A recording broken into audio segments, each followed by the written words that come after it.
Stock market को लेके लोगों के मन में अलग अलग परसेप्शन है। काफ़ी सारे लोग इसको एक कैसीनो की तरह देखते हैं। वो ये सोचते हैं कि आप इसमें आज पैसा लगाएंगे और कल इसमें आप या तो हीरो बन जाएंगे या फिर ज़ीरो हो जाएंगे। एक तरीके से वो इसे सट्टेबाजी का गेम मानते हैं। और दूसरी कैटेगरी के लोग वो होते हैं जो इसे एक पावरफुल वेल्थ बिल्डिंग टूल की तरह देखते हैं। और आप भी काफ़ी सारे लोगों से इससे मिले होंगे जिन्होंने स्टॉक मार्केट में वेल्थ बनाई है। तो आखिरकार सच है क्या? ये दूसरी कैटेगरी के लोग क्यों वेल्थ बनाते हैं और पहली कैटेगरी के लोग ये इसे गैम्बलिंग क्यों समझते हैं? तो पूरा वीडियो ध्यान से सुनिए, क्योंकि वीडियो के आखिरी में आप डिसाइड कर पाएंगे कि एग्जैक्टली आप गैम्बलिंग कर रहे हैं या फिर स्टॉक मार्केट में वेल्थ बना रहे हैं।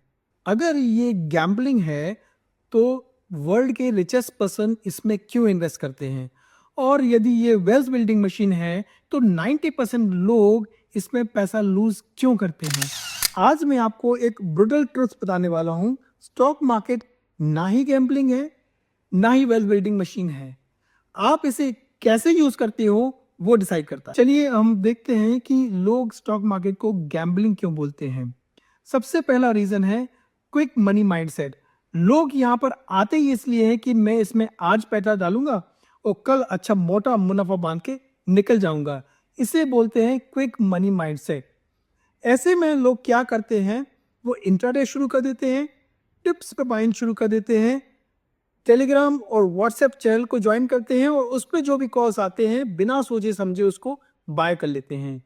इसे हम इन्वेस्टिंग नहीं बोलते हैं, इसे ही हम स्पेकुलेशन या फिर गैम्बलिंग बोलते हैं।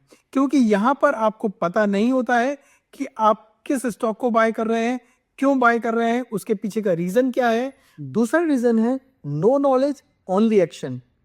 डॉक्टर साहब, क्या आप बिना डायग्नोसिस के, बिना साइन और सिम्टम्स के पेशेंट को ट्रीटमेंट दे देते हैं, उनको मेडिसिन दे देते हैं? नहीं।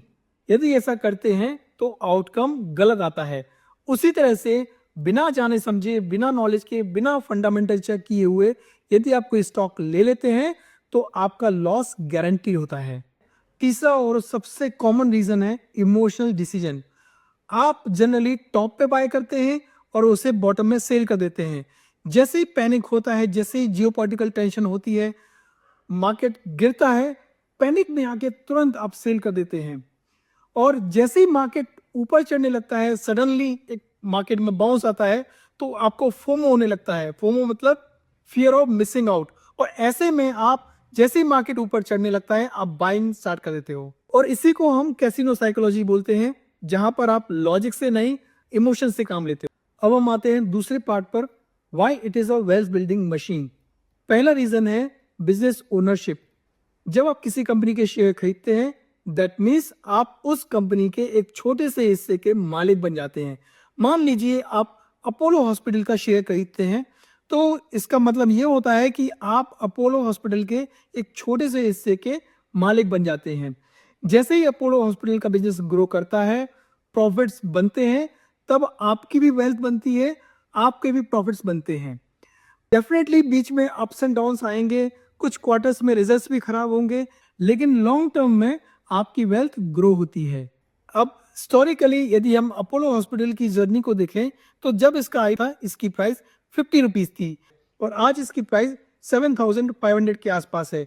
यानी कि यदि 2003 में आपने 5000 इस स्टॉक में लगाए होते तो आज इसकी वैल्यू 7,50,000 रुपीज हो चुकी होती। लेकिन आपको 23 इयर्स तक होल्ड करने का पेशेंस चाहिए, तो जो ज्यादातर लोग नहीं कर पाते हैं। तो आपको क्या लगता है कि बीच में अप्स एंड डाउन्स नहीं आए होंगे?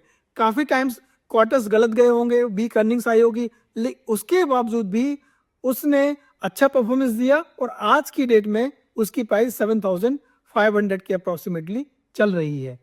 सेकेंड रीजन है पावर ऑफ कंपाउंडिंग। यहां पर रियल गेम स्टार्ट होता है। यदि आप किसी भी म्यूचुअल फंड को लें तो उसके रिटर्न्स अप्रोक्सीमेटली 10 to 14% एनुअली मिल जाते हैं। वहीं पर यदि आप किसी भी म्यूचुअल फंड को 20 इयर्स तक होल्ड करके रखते हैं तो यहाँ पर रिटर्न्स आपको मल्टीफोल्ड मिलते हैं। अब यदि हम स्टॉक की बात करें तो अपोलो हॉस्पिटल में इसको आप कैलकुलेट करें तो इसके रिटर्न्स अप्रोक्सीमेटली 24 से 25% एनुअली आते हैं। ये कोई मैजिक नहीं है, ये सिर्फ पूरा गेम है पावर ऑफ कंपाउंडिंग का। बस आपका टाइम होराइजन ज्यादा हो और आप में डिसिप्लिन हो तो लॉन्ग टर्म में आपकी वेल्थ जरूर बनती है। और तीसरा रीजन है डेटा प्रूफ।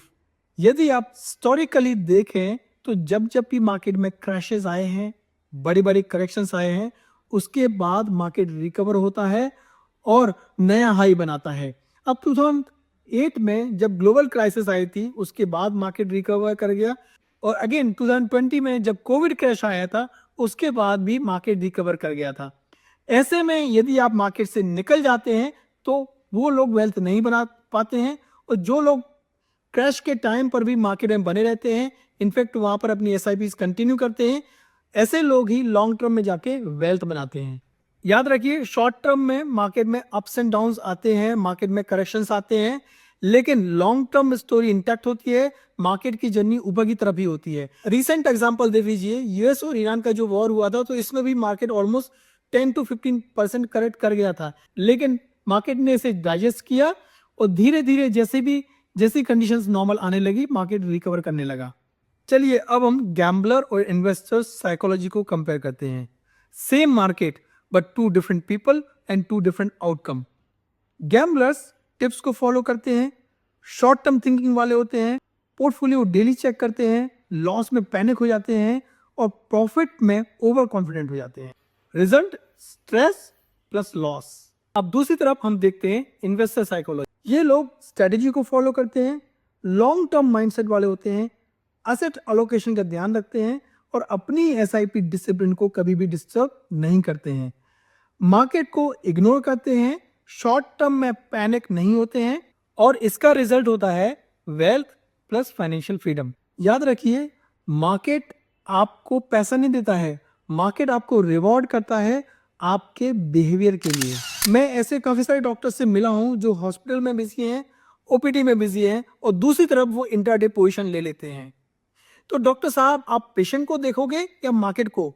आप समझिए, यदि आप इंट्राडे पोजीशन ली है या आपने स्विंग पोजीशन कोई ली है तो आपको लगातार मार्केट को मॉनिटर करना पड़ेगा, जो कि आपकी लाइफस्टाइल के अकॉर्डिंगली पॉसिबल नहीं है। डॉक्टर्स के लिए बेस्ट अप्रोच होती है index fund, SIP, proper asset allocation और पैसिव इनकम पर फोकस। तो नटशेल में यदि हम बात करें तो स्टॉक मार्केट गैम्बलिंग है यदि आप गैम्बल करते हो, stock market wealth building machine है यदि आप प्रॉपर सिस्टम को फॉलो करते हो। अगर आप डॉक्टर हो और सीरियसली वेल्थ बिल्ड करना चाहते हो तो इस चैनल को जल्दी से सब्सक्राइब कर लीजिए, क्योंकि यहाँ पर हम सिर्फ पैसा नहीं, फाइनेंशियल फ्रीडम और सिस्टम की बात करते हैं।